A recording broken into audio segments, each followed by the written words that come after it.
Greetings YouTube. Today I'm looking at the Spyderco Delica, and this is the first Delica I have ever personally handled. I bought this at a thrift shop. It's not in perfect condition. There is some rust on the inside.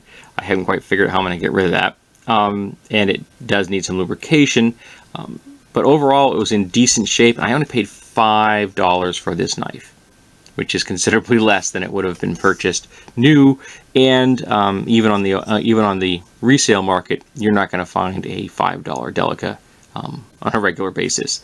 So one of the things that impressed me is how light it is. I never handled one, and it really is wonderfully comfortable and light. It has a plastic molded clip, which is a little unusual. You don't see a lot of that anymore. Nice big lanyard hole, which could quite easily handle a piece of paracord without difficulty.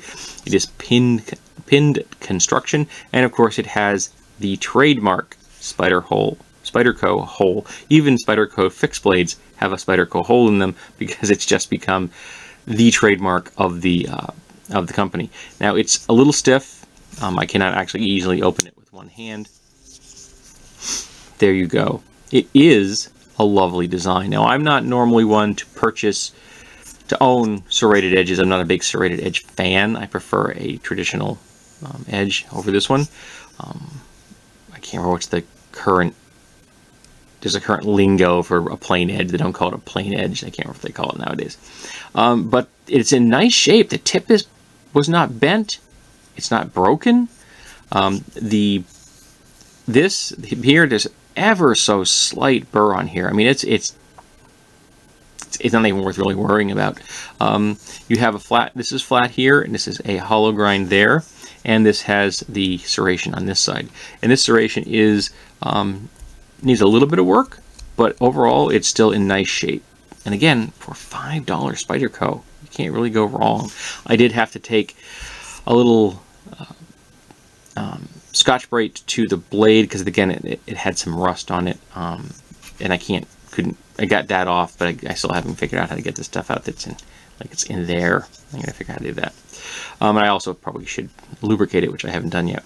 And of course, the Spyderco is a lockback design, so you have you go, and there's your lock, and then it closes. Once I get this, see, it's very stiff, but once I get this lubricated and cleaned up, it's going to be just a lovely little blade to carry, and it is so light. Wow, I was really impressed by that fact.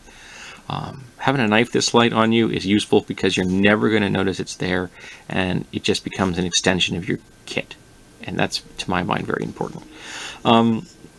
This type of lock is rock solid. It ain't going anywhere, and to me, the one disadvantage of this is to really work effectively, you kind of have to have your blade loose enough so it drops a little bit. You know, if you do this and it drops down to you encounter your finger, and it's safe here because of there's no edge there. To my mind, that is the ideal situation for a lockback. Then you can come in like this and just close it. Because the lockback is, you're not quite halfway, but close to halfway down the spine.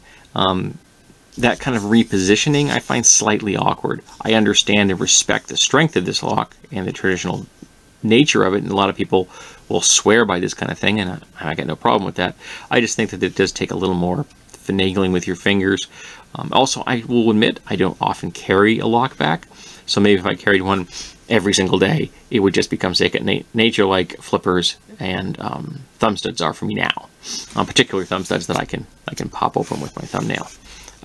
But this is a beautiful knife. I'm glad it's in my collection. I couldn't beat the price. I'm like, I didn't say anything when I picked it up. I looked at it. It was like a little rusty. Looked at the price. It's like $5. And I get the feeling that the people saw it and they thought, okay, it's a little black plastic knife. They figured some this junky, either Chinese or Taiwanese knockoff or something like that, and this is made in Japan, and it's a Spyderco, and I believe it's an early discontinued model of the Spyderco Delica. I don't think this model is available any longer, so I've been seeing prices in the 25 and up range for these things, So they could have easily asked 20 bucks for it. I think it would have been a fair bargain, or even back to 15 probably, because it was, again, it had rust on it. I still haven't figured out how to get the rust that's in here on the locking mechanism on the inside.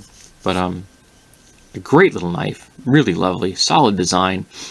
May not perfectly be my cup of tea, but I can have total respect for what went into designing this, and I understand why they are so darn popular.